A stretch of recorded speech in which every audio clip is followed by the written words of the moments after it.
चित्रकूट जनपद में जल जीवन मिशन के तहत हर घर नल हर घर जल योजना के तहत किए जा रहे निर्माण कार्य में चोरी किए गए पाइप की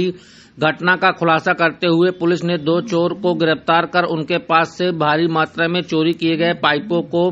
बरामद किया है। इसके साथ ही चोरी की घटना में प्रयुक्त डीसीएम गाड़ी को भी पुलिस ने सीज कर दिया है। आपको बता दें कि केंद्र सरकार की महत्वाकांक्षी परियोजना नमामि गंगे के तहत बुंदेलखंड क्षेत्र में हर घर नल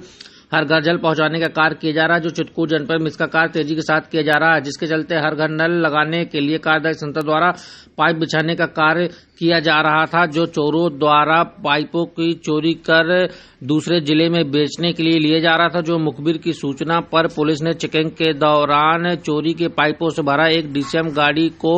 पकड़ लिया है, जिसमें 2 चोरों को गिरफ्तार कर उनके खिलाफ गंभीर धाराओं में मुकदमा दर्ज कर उन्हें जेल भेज दिया है। बताया जा रहा है कि यह चोर पाइपों को चोरी कर दूसरे जिलों में बेचने का कार्य करते थे, जिसे पुलिस को गिरफ्तार करने में बड़ी सफलता हासिल हुई है। इसके साथ ही अन्य चोरों की भी तलाश की जा रही है। जैसा कि आप जानते हैं, केंद्रीय सरकार की एक फ्लैगशिप परियोजना है नमामि गंगे, जो कि एक बहुत महत्वाकांक्षी प्रोजेक्ट है और बुंदेलखंड जैसे क्षेत्र के लिए उसका महत्व और भी अधिक है, क्योंकि हर घर नल पहुंचाने का इसका उद्देश्य है और ये पानी की कमी से बुरी तरह से प्रभावित क्षेत्र है। हमारा जनपद भी उसी में आता है। तो इसमें काफ़ी लंबे समय से इस प्रकार की गोपनीय सूचना प्राप्त हो रही थी कि इस स्कीम में जो उपकरण यूज़ हो रहे हैं, खासकर जो पाइप्स मेटल के यूज़ होते हैं, उनकी चोरी की जा रही है। तो इसमें हम काफ़ी लंबे समय से प्रयासरत थे इस तरह के गैंग की खोज में, और 26 तारीख को एक सतर्क नागरिक की बहुत सटीक सूचना पे कि शायद इस तरह की पाइप्स चोरी हुई हैं और किसी ट्रक में लद के गई हैं, एसओ रेपुरा ने तत्काल उसका संज्ञान लिया और अपनी टीम को बहुत अच्छे से बिछा के रात में ट्रक्स की रोक के प्रभावी चेकिंग शुरू की, जितने भी एस्केप रूट्स थे उनसे, और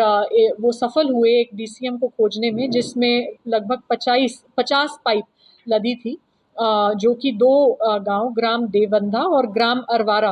के किनारे नेशनल हाईवे से चोरी की गई थी, और वो रेपुरा और मऊ के प्रोजेक्ट्स में उपयोग करने के लिए सैंक्शन थी। तो इस डीसीएम को भी 207 एमवी एक्ट में सीज कर लिया गया है, और फिर इस परियोजना में जो कार्यरत हैं श्री अशोक कुमार, उनसे तहरीर प्राप्त कर इसमें चोरी का मुकदमा पंजीकृत किया गया है, और 2 अभियुक्त इसमें जो डीसीएम में पाए गए थे इस माल के साथ, उनको भी गिरफ्तार कर लिया गया है। हम माननीय न्यायालय से प्रार्थना करेंगे कि हमें कम से कम 3 दिन का पुलिस रिमांड दिया जाए, जिसमें गहनता से पूछताछ की जाए, और हम ये खुलासा करने का प्रयास करेंगे कि इस परियोजना में जो कुछ कार्यरत हैं, कुछ प्राइवेट ठेकेदार एवं अन्य लोग, यदि उनकी कोई भूमिका है इस प्रकार नियमित रूप से इस सामान की चोरी करवाने में। क्या लगता है अभी और लोग सकते हैं इसमें? जी, ऐसा प्रतीत हो रहा है, क्योंकि अन्य जनपदों में भी इस तरह की चोरियां हुई हैं, और ये बहुत एक सिस्टमैटिक प्रयास लगता है, क्योंकि जिन लोगों को गिरफ्तार किया है ये पंजाब से और दिल्ली से हैं। तो इतनी दूर से यदि कोई आ रहा है इस प्रकार करने के लिए, तो किसी सूचना के आधार पे ही यहाँ आ रहा है। तो इन पूरी आपराधिक गतिविधियों का खुलासा करने का हम जल्द ही प्रयास करेंगे।